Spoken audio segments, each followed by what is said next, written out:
Petualangan anak babi dan buah naga di hutan. Pagi yang cerah, perut yang kosong. Di suatu pagi yang cerah, di sebuah desa kecil di pinggir hutan, hiduplah seekor anak babi yang bernama Pipo. Hari itu Pipo merasa sangat lapar.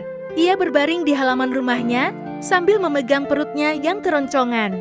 "Perutku ini selalu saja lapar," gumamnya sambil berdiri dan mengibas-ngibas ekornya. Pipo memutuskan untuk pergi ke hutan mencari makan. Biasanya, ia suka memakan buah-buahan seperti apel atau beri yang manis. Tapi kali ini ia ingin menemukan sesuatu yang istimewa.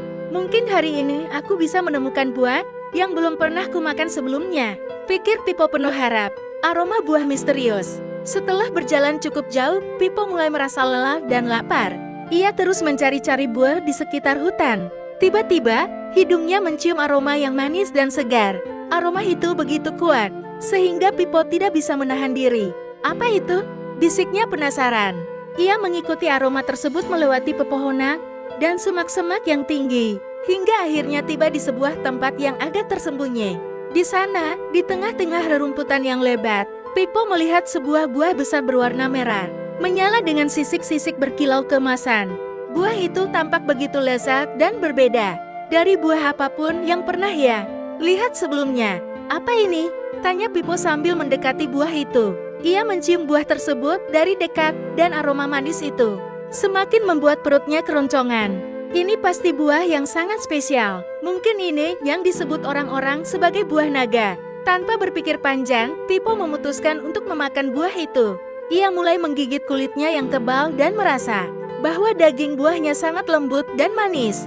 Pipo menikmati setiap gigitan, merasa sangat puas menemukan buah yang luar biasa lezat ini. Namun, belum sempat Pipo menghabiskan buah naga itu, tiba-tiba terdengar suara mendesis keras dari balik pepohonan. Pipo berhenti mengunyah dan telinganya menangkap suara ranting patah, serta dedaunan yang bergerak dengan cepat. Ia mulai merasa ada sesuatu yang salah. "Siapa yang berani memakan buahku?" terdengar suara berat dan menakutkan. Pipo melihat ke arah suara itu, dan hatinya langsung berdegup kencang. Dari balik semak-semak, muncullah seekor ular besar berwarna hijau tua, dengan sisik yang mengkilap di bawah cahaya matahari. Ular itu melingkar di sekeliling sebuah pohon besar, menatap Pipo dengan mata merah menyala. Itu. Pipo terpaku sejenak, kakinya gemetar. Ia baru saja menyadari kesalahannya. Ternyata buah naga itu milik ular besar yang mengerikan. Pelarian yang menegangkan.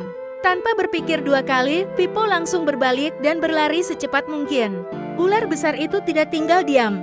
Dengan kecepatan yang luar biasa, ia mulai meluncur di tanah, mengejar Pipo. Ular itu mendesis keras, membuat bulu-bulu di tubuh Pipo meremang. Pipo berlari melewati semak-semak, akar-akar pohon yang menjulur ke permukaan tanah, dan batu-batu yang berserakan. Jantungnya berdegup kencang, kakinya mulai lelah.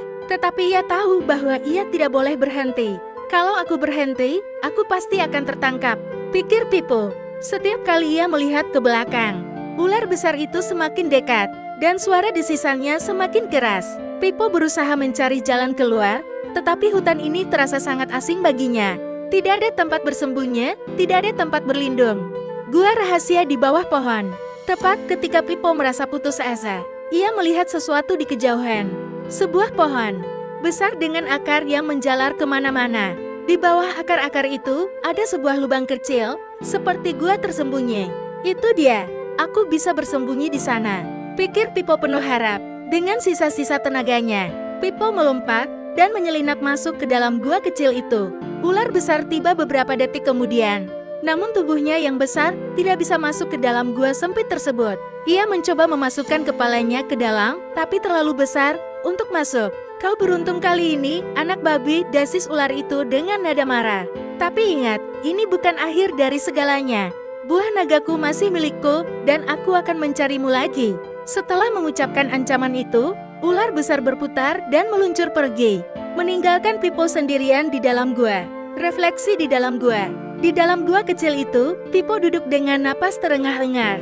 Ia merasa sangat lelah, tapi juga sangat lega karena berhasil selamat. "Aku hampir saja tertangkap," katanya sambil memegang dadanya yang berdegup kencang. Matahari mulai tenggelam di luar gua, dan Pipo merasa dingin. Namun, lebih dari segalanya, ia merasa bersyukur masih hidup. Aku seharusnya tidak sembarangan memakan sesuatu yang bukan milikku. Pikir Pipo, hutan ini penuh misteri dan bahaya yang tidak kuketahui. Aku harus lebih berhati-hati lain kali. Pipo berdiam di gua itu hingga malam tiba. Ia memutuskan untuk menunggu sampai keadaan benar-benar aman sebelum keluar dan pulang ke rumah. Meski petualangan hari ini sangat menakutkan, Pipo tahu ia telah belajar pelajaran berharga tentang kehati-hatian dan rasa hormat terhadap makhluk lain di hutan ini.